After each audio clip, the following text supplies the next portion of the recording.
যদিও পাখিদের রাজা ঈগল, আজকে আপনাদেরকে এক ভয়ঙ্কর পাখির কথা বলবো। ভয়ঙ্কর ডাক ও চেহারার জন্য এই পাখিকে গোস্ট বার্ড বা ভুতুড়ে পাখি বলা হয়।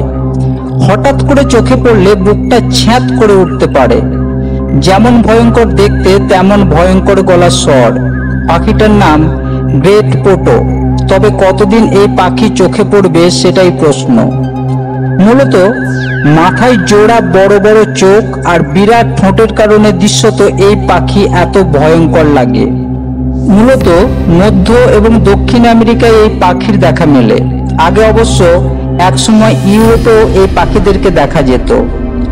পোটো পাখিদের গায়ের রং ও দেহের আকার এমন যে এরা সহজেই গাছের ভাঙা ডালের সঙ্গে মিশে যেতে পারে।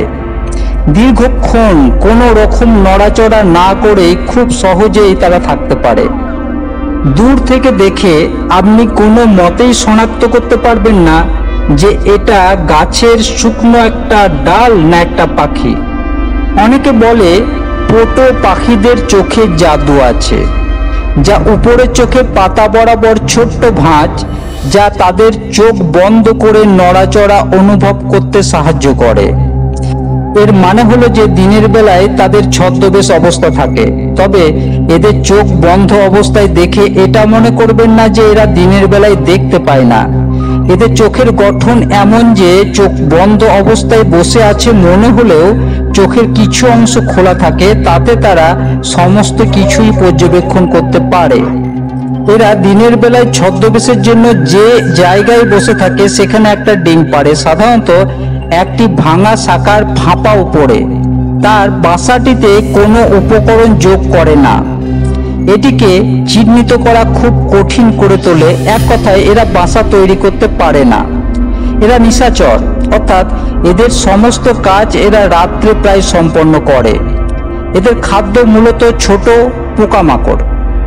রুফাস পোটো হলো সবচেয়ে ছোট পোটো, যার ওজন প্রায় 50 গ্রাম।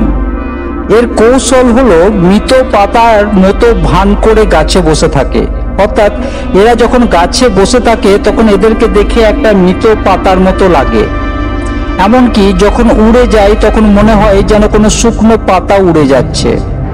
পোটো পাখির কিছু প্রজাতি এখনো বিপন্ন তালিকাভুক্ত না হলেও গ্রেট পোটোর সংখ্যা কয়েক দশক ধরেই কমছে। বিশেষজ্ঞদের মতে অরণ্য নিধনের ফলে কমে যাচ্ছে তাদের স্বাভাবিক বাসভূমি। স্থানীয় আদিবাসীরা অনেক সময় তাদের ধর্মীয় রীতিনীতির কারণে এই পাখি শিকার করেন। বেশ কয়েক বছর এই প্রজাতির দেখা না মেলার পর বছর দুয়েক আগে এই পাখির পুনরাবির্ভাব ঘটেছে কলম্বিয়ার চিপলো শহরে। ভুতুড়ে পাখি পুরোপুরি বিলুপ্তির খাতায় চলে যাবে কিনা তা নির্ভর করছে মানুষের আচরণের উপরেই। ধন্যবাদ।